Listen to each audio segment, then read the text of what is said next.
चलो प्रोनाउन का तीसरा देखोगे, तीसरा कॉन्सेप्ट है हमारा डिस्ट्रीब्यूटिव प्रोनाउन। ठीक, जैसे तुमको बताए थे हम कि जो तुम प्रोनाउन का प्रकार लिखते हो, जो तुम नाम लिखते हो, उसी का सेम टू सेम नाम का ही उसमें परिभाषा समाया हुआ है। ठीक है, अब देखो डिस्ट्रीब्यूटिव से यहां पे समझोगे, तुमको बताए थे आई भी ई, इसका हिंदी क्या होता है? वाला होता है, तुम जानते हो। और डिस्ट्रीब्यूट से आओगे, है ना, डिस्ट्रीब्यूट मतलब होता है बांटना या अलग अलग करना। डिस्ट्रीब्यूट मतलब होगा किसी भी चीज को बांटना या किसी भी चीज को अलग अलग कर देना। तो जब कोई वैसा कोई प्रोनाउन जो किसी को अलग अलग करके बांटे या जो किसी को अलग अलग कर दे, उसको वो क्या होगा? डिस्ट्रीब्यूटिव होगा। ठीक है, लेकिन अलग अलग करके या बांट बांट करके दर्शाने वाले शब्द को क्या कहोगे? डिस्ट्रीब्यूटिव प्रोनाउन होगा। तो वैसा अंग्रेजी का वैसा शब्द जो किसी व्यक्ति, किसी वस्तु को अलग अलग करके या उसको बांट बांट करके दर्शाए, वो क्या कहलाएगा? वो कहलाएगा हमारा डिस्ट्रीब्यूटिव प्रोनाउन कहलाएगा। ठीक है, कोई दिक्कत? तो ये होता है हमारा डिस्ट्रीब्यूटिव प्रोनाउन। तो परिभाषा लिख सकते हैं, ऐसे लिख सकते हैं। अगर इसमें तुम ध्यान दोगे तो इसी में परिभाषा कैसे होगा? वैसा प्रोनाउन, अंतिम से बोले थे, हिंदी करो, हिंदी से इंग्लिश या फिर इंग्लिश से हिंदी, अंतिम से आना होगा। वैसा प्रोनाउन जो किसी वस्तु या किसी व्यक्ति को अलग अलग करके दर्शाने वाला हो या बांट बांट करके दर्शाने वाला हो, वो क्या कहलाएगा? वो कहलाएगा हमारा डिस्ट्रीब्यूटिव प्रोनाउन होगा। कोई दिक्कत? तो परिभाषा अपने से बना के हम लोग लिख सकते हैं, वरना नहीं भी लिख सकते हैं। तो ये कॉन्सेप्ट अगर याद रहेगा तो परिभाषा लिख लोगे, किसी को बता दोगे या किसी को कोई समझा दोगे। ठीक, अब आगे देखते हैं। जरूरी क्या है? जरूरी परिभाषा नहीं है, जरूरी हमारा है कि आखिर डिस्ट्रीब्यूटिव प्रोनाउन होता कईगो है और कौन कौन होता है। तो बड़ी ध्यान से समझना है। डिस्ट्रीब्यूटिव प्रोनाउन को पढ़ने के पहले तुम बताओ, पिछले क्लास में हम दिए थे डेमोन्स्ट्रेटिव प्रोनाउन, तुमको डेमोन्स्ट्रेटिव प्रोनाउन आपको दिए थे, उसमें क्या बताए थे? डेमोन्स्ट्रेटिव प्रोनाउन की संख्या कितने? 4। दिस, दैट, दीज और those. This, that, these, those का कॉन्सेप्ट पूरा हमने खत्म किया था पिछले क्लास में आप लोगों का। अब देखेंगे हम लोग डिस्ट्रीब्यूटिव प्रोनाउन का भी कॉन्सेप्ट, वही 4 गो होता है, जिसमें बोलते हैं वो एगो को बोल देते हैं इच, ठीक, आइदर, नाइदर, और क्या बोल सकते हैं उसको? Every one. ये 4 होता है। 4 को जो प्रोनाउन हमारा आएगा वो कौन होगा? डिस्ट्रीब्यूटिव प्रोनाउन होगा। बात समझ में आ रहा है? तो देखो, 2 तरह का क्वेश्चन आएगा। एक क्वेश्चन आएगा कि डिस्ट्रीब्यूटिव प्रोनाउन कैगो होता है, तो वो आपको याद होना चाहिए।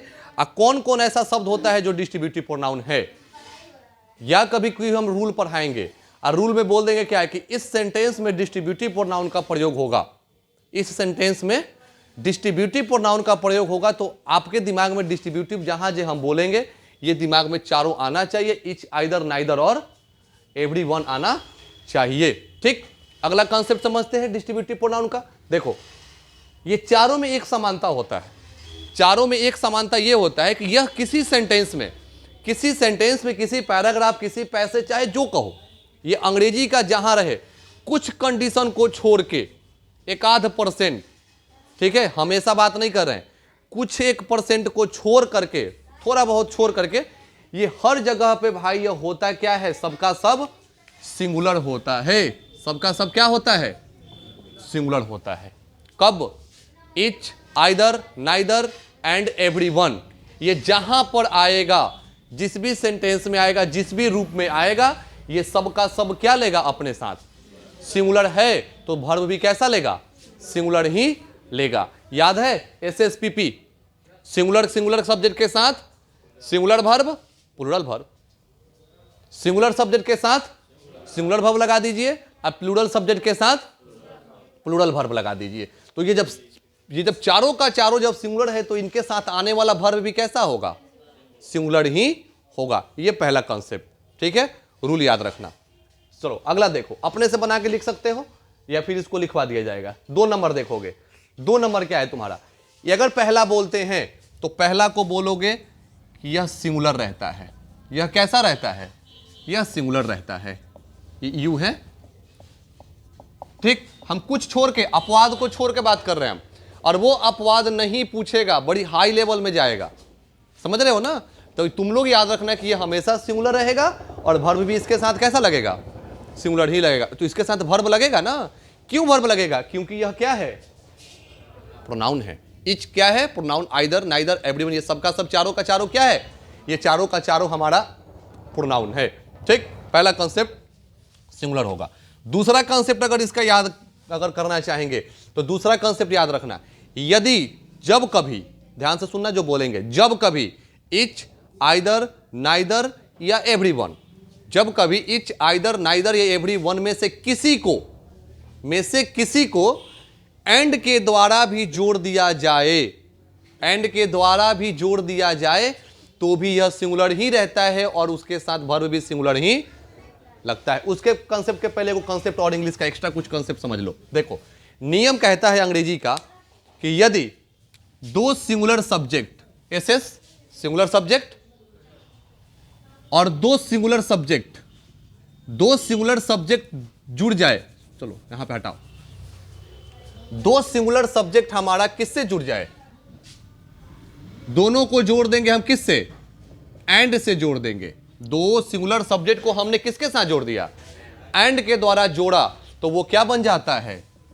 ज्यादातर चांस में वो क्या बन जाता है? प्लूरल बन जाता है। तो नियम एक है इसका कि जब कभी इच, आइदर, नाइदर, एवरीवन में से किसी दो को, किसी तीन को, किसी को भी यदि जब कभी एंड के द्वारा जोड़ दिया जाएगा तो भी यह सिंगुलर ही रहेगा और वर्ब भी सिंगुलर ही रहेगा। तो ये लिख सकते हो, एंड के द्वारा जुड़ने के बावजूद भी सिंगुलर, एंड के द्वारा जुड़ने के बावजूद भी ये क्या रहेगा हमारा? यह हमारा कैसा रहेगा? यह हमारा सिंगुलर ही रहेगा। कोई दिक्कत? अब देखो, एंड के द्वारा जोड़ने के बाद भी यह सिंगुलर रहेगा। एक और इसका नियम देख लेते हैं। देखो, एक नियम कहता है ना कि यदि इनके पहले या यदि इनके बाद, तो याद रखना, यदि किसके बाद? देखो, इनके बोलेंगे ना तो ये चारों का चारों आएगा। यदि इनके बाद मतलब इन चारों के बाद, इच, आइदर, नाइदर, एवरीवन के बाद कह रहा है कि कोई प्रीपोजिशन आ जाए। क्या आ जाए इनके बाद? तो अगर ये बोल देते हैं तो डीपी लिख देते हैं। डीपी समझोगे? Distributive pronoun. बात समझ में आया? डीपी मतलब यहां पे क्या होगा? Distributive pronoun. कह रहा है कि डिस्ट्रीब्यूटिव प्रोनाउन के बाद अगर कोई प्रीपोजिशन आ जाए, क्या आ जाए? डिस्ट्रीब्यूटिव प्रोनाउन के बाद कोई प्रीपोजिशन आ जाए, तो उस प्रीपोजिशन के बाद आने वाला जो नाउन होगा वह प्लूरल होगा। वह नाउन कैसा होगा? प्लूरल होगा। वह नाउन कैसा होगा? प्लूरल होगा। लेकिन वर्ब हमेशा उसके साथ कैसा लगेगा? सिंगुलर वर्ब लगेगा। नाउन कैसा होगा? प्लूरल होगा, लेकिन वर्ब उसके साथ कैसा होगा? वर्ब उसके साथ हमारा आ जाएगा, सिंगुलर आएगा। ठीक है, देखो एक एग्जाम में पूछा था, इसका एक एग्जाम्पल ले लो। इच ऑफ यू है ना, इच ऑफ यू डैश, कुछ भी बना सकते हो, लेबोरियस। इच ऑफ यू मत क्या? लेबोरियस। अगर तुमको दे देगा each of you dash laborious, अर्थ तुमको भरने के लिए दे देगा, या तो इज भर लीजिए या फिर क्या भर लीजिए? आर भर लीजिए। अब तुम क्या लगाओगे? तुम्हारे हिसाब से होना क्या चाहिए? तो सोचोगे मन में, कभी कंफ्यूजन क्या होगा? बोलेगा कोई सर यू है तो यू के साथ क्या लगा देंगे? आर लगा देंगे। लेकिन ऐसा होता नहीं है। यू है, ठीक है, यू है, तुमने आर बोला, आर सही है कंसेप्ट, लेकिन यू के पहले भी तो कोई चीज है ना, क्या है? इच है। तो एक इसके बावजूद भाई यहां पे क्या लगाइएगा आप? इज ही लगाइएगा। क्यों लगाइएगा? क्योंकि आपके सेंटेंस में क्या है? आपके पास इज आया हुआ है। ठीक है, कोई दिक्कत? तो याद रखना है, इच, आइदर, नाइदर, एवरीवन, ये चाहे जहां रहे, जिस रूप में रहे, उससे कोई बहस नहीं है। यह जब भी लेगा अपने साथ वर्ब आने वाला कैसा लेगा? सिंगुलर ही लेगा। ठीक है, अब एक और कंसेप्ट देखते हैं, उसके बाद ये पूरा खत्म। 4 गो कंसेप्ट इसका मात्र होगा, ज्यादा हम कहानी इसका नहीं बनाया जाएगा, तुरंत खत्म होगा। अब देखो एक और कंसेप्ट इसका आता है क्या? यदि कभी देखो कोई भी प्रोनाउन होता है ना, तो हर प्रोनाउन का अपना अपना कोई ना कोई सहायक होता है। सहायक मतलब क्या? इसको सहायता करने के लिए कहीं से कोई एक शब्द आएगा, प्रोनाउन ही होगा। ठीक है, नाउन के बदले तुमने प्रोनाउन लगाया था, प्रोनाउन के बदले क्या लगाएगा? प्रोनाउन लगाओगे ना, प्रोनाउन के बदले नाउन नहीं ना लगाओगे। तो याद रखना एक बात, यदि कभी जब कभी इन्हें मतलब क्या, इन चारों को आवश्यकता पड़ी किसी सहायता की, या जब कभी इन्हें किसी सहायक की आवश्यकता पड़ी तो यह सहायक के रूप में HIS हिज को लेगा। तो एक कॉन्सेप्ट ऐसा लिख सकते हैं, सहायक के रूप में DP मतलब डिस्ट्रीब्यूटिव प्रोनाउन, सहायक के रूप में डिस्ट्रीब्यूटिव प्रोनाउन हिज लेगा। क्या लेगा? हिज लेगा। ठीक है, जैसे बोल सकते हैं इच इज यूजिंग, एक एग्जांपल इसके में हम देख लेते हैं। इच इज लगेगा ना, हो इज लगेगा ना, इज के साथ इज हैज लग सकता है, कोई दिक्कत नहीं। Is using dash mind, dash मतलब क्या, प्रत्येक बच्चा जो है सो दिमाग का प्रयोग कर रहा है। किसका दिमाग का प्रयोग करेगा? अपने अपने दिमाग का प्रयोग कर रहा है। तो आगे तुमको दे देगा कि भरिए इसमें हिज भर दीजिए या इसमें हिम भर दीजिए। बताइए क्या लगेगा? इसमें हिज लगेगा। बोलो कोई दिक्कत? तो फिर से एक बार कॉन्सेप्ट देखते हैं। इच, अभी देखो, अब सोचे होगे sir etch either neither everyone क्या होता है, ये अभी नहीं पता है, अभी बताएंगे, घबराना बिल्कुल नहीं है। हमने केवल इसके बारे में बताया कि ये यूज कहां होता है। इच आइदर नाइदर एवरीवन में यह हमेशा क्या रहता है? सिंगुलर रहेगा। एंड के द्वारा जुड़ने के बावजूद भी यह क्या रहेगा? सिंगुलर ही रहेगा। Distributive pronoun plus preposition plus आने वाला अगर नाउन प्लूरल होगा, हो सकेगा, लेकिन सब्जेक्ट हमेशा वर्ब हमेशा सिंगुलर। ठीक है, each of you dash laborious, each of you is laborious. प्रत्येक बच्चा क्या है? मेहनती है, लेबोरियस मेहनती। और सहायक के रूप में यह क्या लेगा? डिस्ट्रीब्यूटिव प्रोनाउन क्या लेता है? हिज लेता है। तो etch is using dash mind, प्रत्येक बच्चा है वो बच्चा क्या कर रहा है? अपना अपना दिमाग का प्रयोग कर रहा है। अब etch either neither everyone, etch either neither everyone के बारे में समझेंगे, इच का मतलब समझेंगे। देखो, इच का प्रयोग तब करते हैं, इच का प्रयोग तब करते हैं जब दो व्यक्ति या दो वस्तु में, देखो नियम कहता है ना, कुछ किताब कहता है, कुछ कॉन्सेप्ट ये कहता है ना कि इच का प्रयोग दो के लिए भी होता है और दो से ज्यादा के लिए भी होता है। किताबों की बात बता रहे हैं हम। कभी कभी कोई किताब कहेगा क्या कि इच का प्रयोग क्या होगा? दो के लिए भी होगा और दो से अधिक के लिए भी होगा। लेकिन जब सबको अलग अलग करके दर्शाना होगा तब जनरली ज्यादा दिमाग पे जोर नहीं डालोगे, सीधे ये डालोगे, जब दो व्यक्ति या दो वस्तु में से दोनों व्यक्ति या दोनों वस्तु को में प्रत्येक को अलग अलग करके दर्शाना होगा तो किसका प्रयोग कर देंगे? इच का प्रयोग करेंगे। बात समझ में आया? दो में से दोनों को अलग अलग करके दर्शाओगे तो किसका प्रयोग? इच का प्रयोग करोगे। आइदर का प्रयोग कब? दो में से किसी एक की बात करोगे तो आइदर का प्रयोग। बात समझ में आया? अगर ये दोनों कलम का प्रयोग करते हैं तो मान लो कि दोनों को करेंगे तो एक ही बार ना करेंगे, हम एक बार में एक ही कलम से ना लिखेंगे जी, तो बारी बारी से हम दोनों से क्या कर रहे हैं? लिख रहे हैं, लगा लोगे, इच कर लोगे। लेकिन अगर दोनों में से किसी एक से लिखना होगा तो दो में से किसी एक को हम मान रहे हैं तो उसका लिए क्या लगेगा? आइदर लगेगा। बात समझ रहे हो? दो में से किसी एक के लिए आइदर, और दो में से दोनों का, लेकिन दोनों को अलग अलग करके। एक बात याद रखना, जो कॉन्सेप्ट इच का होता है ना वही सेम टू सेम मिलता जुलता कॉन्सेप्ट बोथ का आ जाता है। BOTH both. लेकिन उसमें क्या होता है बताएंगे। बोथ में क्या होता है? बोथ यहां पे है नहीं लेकिन हम बता देते हैं। बोथ में क्या होता है? बोथ में होता है जब दो में से दोनों को मान लेना होगा। जब दो में से दोनों की बात करोगे तो किसका प्रयोग करोगे? बोथ का। बात को समझो, ये दो कलम में दोनों को मान लेना होगा कि हम दोनों से लिखेंगे एक के साथ है तो बोथ। बात समझ रहे हो ना? लेकिन दो में से किसी एक से लिखेंगे आइदर। बात समझ में आ रहा है कि नहीं? आज जब दोनों में को लिखेंगे लेकिन दोनों को बारी बारी से लिखेंगे तो समझ में आया कि नहीं आया? देखो, जैसे क्रिकेट पिच पर मैच खेलने दो प्लेयर उतरेगा तो दो को प्लेयर उतरेगा बैटिंग करने, तो दो प्लेयर जाएगा तो एक साथ जाएगा ना, तो बोथ लगा लोगे। ठीक है ना?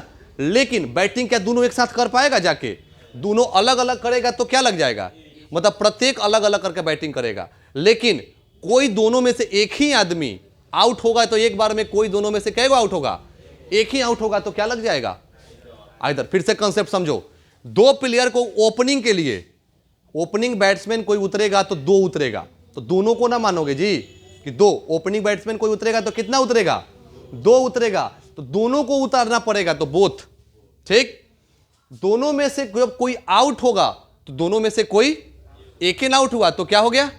अरे भाई एक बॉल पे कभी 2 विकेट गिरता है, वो गांव में गिरता होगा, गांव में, हाँ वो गांव में गिरता होगा, नाम किसी का नहीं लोगे, गांव में गिरता है क्या कि ना तो तू हो आउट, ये हो आउट। लेकिन गांव में क्या होगा, गांव में होगा कि हमारा बैट है, हमारा बॉल है, जो हम कहेंगे वही होगा। खेत है ना तो बिहान होकर के हम कोड़ देंगे, हम खेत है ना, तो वो गांव में गिरेगा, वो नियमता नहीं गिरेगा। और जब दोनों में से प्रत्येक को बोलेगा कि एक एक करके बारी बारी से खेलेगा, क्या लग गया, बात समझ में आया। अब देखो एक बच गया, सर नाइदर क्या होगा। नाइदर होता है जब दो व्यक्ति या दो वस्तु में से दोनों में से किसी को नहीं मानना होगा। ये कलम है, एक ब्लैक हो गया और एक हमारे पास रेड हो गया। सर दोनों में किससे लिखिएगा, ब्लैक से कि ब्लू रेड से। हम बोलेंगे दोनों में से किसी से नहीं लिखेंगे, तो किसका प्रयोग, बोलो बात समझ में आया कि नहीं आया। दोनों में से किसी को नहीं लिखेंगे। एक और एग्जांपल समझाएंगे, इच आइदर नाइदर में और क्लियर कर देंगे। इच आइदर नाइदर एवरीवन में ये दोनों में से किसी को नहीं, तो नाइदर से ना, आइदर से या, आइदर का हिंदी या, दो में से मतलब कि दो में से कोई एक को तो या मान लोगे, नाइदर में से दोनों में से कोई नहीं। ये तो दोनों कंसेप्ट सेम है। आइदर मतलब दो में से कोई, नाइदर मतलब दो में से कोई नहीं। आइदर इच मतलब दोनों, लेकिन दोनों को अलग अलग, दोनों को क्या करेंगे अलग अलग, कोई दिक्कत। अब एवरीवन का बात क्या होता है, एवरीवन का प्रयोग होता है दो से ज्यादा के लिए। एवरीवन का प्रयोग हमेशा प्रयोग होगा दो से ज्यादा के लिए, लेकिन तब जब सबको प्रत्येक प्रत्येक करके अलग अलग करके दर्शाना होगा तब। लेकिन एक कॉन्सेप्ट यह कहता है कि इच का प्रयोग दो के लिए भी होता है और दो से ज्यादा के लिए भी होता है, कुछ किताबें कहता है। और एवरीवन का प्रयोग हमेशा दो से ज्यादा के लिए। कंसेप्ट समझ रहे हो, इच का प्रयोग दो के लिए भी होगा और दो से ज्यादा के लिए भी होगा, समझ रहे हो। इच का प्रयोग दो के लिए भी हो सकता है और इच का प्रयोग दो से, लेकिन सबको प्रत्येक को क्या क्या करके, कैसे कैसे, अब 3 को हाथ तो है नहीं कि अलग अलग करेंगे, क्या करेंगे, सबको कैसे करेगा, अलग अलग करके दर्शाएगा। लेकिन एवरीवन का प्रयोग क्या, हमेशा दो से अधिक के लिए, ठीक है। इच मतलब आइदर मतलब दो में से कोई एक, और नाइदर मतलब दोनों में से कोई नहीं। कोई दिक्कत, कोई दिक्कत। अब इसी से जुड़ता हम तुम लोग को बोथ पढ़ा दिए। बोथ मतलब क्या, दोनों को ही मानेंगे। बात समझ में आया कि दोनों को मान लेंगे तो बोथ हो गए। अब देखो राम और लक्ष्मण में, राम और लक्ष्मण की बात पे समझ लो। इच का मतलब दो में से कोई एक, दो में से दोनों, लेकिन प्रत्येक अलग अलग। तो राम और लक्ष्मण दोनों का दोनों क्या था, मजबूत थे। राम और लक्ष्मण दोनों कैसे थे, लेकिन दोनों का अलग अलग मजबूती था, तो इच लग गया। आइदर मतलब क्या, राम और लक्ष्मण के युद्ध में जीतेगा कोई एक ही जीतेगा, आइदर हो गया। एक बार और कब, कि जब रावण आया किसको ले जाने, सीता को ले जाने, तब ना राम थे और ना ही तब लक्ष्मण थे, तो नाइदर। और सबको ही गया लड़ने के लिए, बानर सेना, तो सबके पास शक्ति थी, लेकिन सबके पास अपनी अपनी अलग अलग शक्ति थी, तो उसलिए क्या लगे वहां पे, याद रहेगा। राम जी वाला पे भी याद रखोगे, राम और रावण पे। अब देखो राम और रावण में क्या था, एक चीज समानता थी राम और रावण में, क्या कि राम और रावण में हर मामले में रावण आगे था राम से, हर मामले में। देखना, अब बोलोगे सर तो जीता का है, तो जब जितना बारीकी से देखोगे ना, देखो मेरे जीवन में जितना रामायण हम देखते हैं ना, उतना ही ज्यादा रामायण से सीखने को मिलता है हर चीजों को। अब रामायण और राम में क्या था कि राम जी कैसे थे, हर मामले में रावण से कम थे। सबसे पहले तो वो जन्म लिए थे, कुल भी कमजोर था उनका। रावण क्या चीज था, ब्राह्मण था। और राम जी कैसे थे, राम जी क्षत्रिय थे, ठीक है। तो कुल में भी ज्यादा बड़ा था पहला रावण, गुण में बड़ा था जानते हो, और बल में भी ज्यादा था, शक्तिशाली भी ज्यादा था, विद्वता भी ज्यादा था उसके पास, परिवार का भी सहयोग ज्यादा था। वैसे भी तो राक्षस जाति का था वो, हर मामले में वो राम से कैसा था, आगे था। लेकिन कहते हैं लोग, बड़े कभी कभी किसी किताब में हम पढ़े हुए थे या किसी का देखने में आता है, कहते हैं लोग कि लेकिन रावण जीते कि हारा क्यों। कुछ लोग कहते हैं लोग क्या कि राम के पास भाई नहीं था, रावण के पास भाई सहयोग नहीं किया, लेकिन राम को भाई साथ दिया, ये ठीक है, ये भी सही बात है। लेकिन एक जगह देखो, राम और रावण में हर मामले में जो भी कुछ उठाओगे ना इतिहास, सब मामले में रावण आगे था, लेकिन राम जी उससे पीछे थे। लेकिन रावण इसलिए हारा क्योंकि एक मामले में वो राम से कम था। पता है क्या? वो था उनका चरित्र था। राम का चरित्र बहुत ज्यादा साफ था, चरित्र बहुत अच्छा चरित्र वाले थे, और रावण का चरित्र क्या था? खराब था, गंदा चरित्र था। और चरित्र ऐसा था जिसकी वजह से पूरे प्रकृति ने, पूरे देवताओं ने और पूरे संसार ने, पूरे विश्व ने राम का साथ दिया था। रावण का साथ किसने दिया? क्योंकि क्यों नहीं दिया था? क्योंकि उसका चरित्र गंदा था, चरित्र उसका खराब था। तो इस मामले में राम केवल एक बारे में मामले में आगे थे, चरित्र के मामले में, और जिसकी वजह से राम को विजय प्राप्त हुआ था। कहने के लिए तो बहुत होगा, भाई था, भाई नहीं था, भाई था, भाई नहीं था, है ना। अब देखो, राम और रावण याद रखोगे, ये पूरा इच आइदर नाइदर और एवरीवन आपका कंप्लीट होगा, है ना। किसी को कोई दिक्कत इसमें नहीं ना। अब देखो, इसी में बोथ आएगा, एक ऑल आता है। अब देखो, ऑल आता है, तुमने एवरीवन पढ़ा, जैसे तुमको इच पढ़ा है ना, इच से मिलता जुलता बोथ, कंफ्यूजन नहीं होगा। बोथ मतलब दोनों, इच मतलब दोनों, लेकिन दोनों में प्रत्येक को अलग अलग। एवरीवन मतलब दो से ज्यादा, एवरीवन मतलब दो से ज्यादा, लेकिन सभी को, प्रत्येक को अलग अलग करके। फिर से, एवरीवन दो से ज्यादा लेकिन सभी को अलग अलग करके, और सभी को अलग अलग करके दर्शा रहा है तो एवरीवन, लेकिन सभी को एक साथ दर्शाएगा तो ऑल। क्या लगेगा? ऑल लगेगा। तो जैसा हमारा एवरीवन हुआ, उसी से थोड़ा बहुत कॉन्सेप्ट चेंज कर देंगे, ऑल आ जाएगा। जो हमारा कॉन्सेप्ट इच था, वही कॉन्सेप्ट थोड़ा सा बदल देंगे तो क्या आ जाएगा? बोथ आ जाएगा। कोई दिक्कत? तो इसको, जिसको आपको उतारना होगा, इसे उतार सकते हैं। अगला हम लोग देखते हैं, इसके बाद देखेंगे कौन सा है, कैसा है। कुछ चीजों को हम लोग और क्लियर कर लेंगे। इसको आप लोग समझिए, उतारिए, दिक्कत हो तो हमसे पूछिए। चलो देखोगे, डिस्ट्रीब्यूटिव प्रोनाउन के बाद दो कॉन्सेप्ट बच जाता है। दो कॉन्सेप्ट है, उसको क्लियर कर देते हैं अभी। इच की खत्म हुआ, बोथ हुआ, आइदर हुआ, नाइदर हुआ, एवरीवन हुआ। एवरीवन का कब?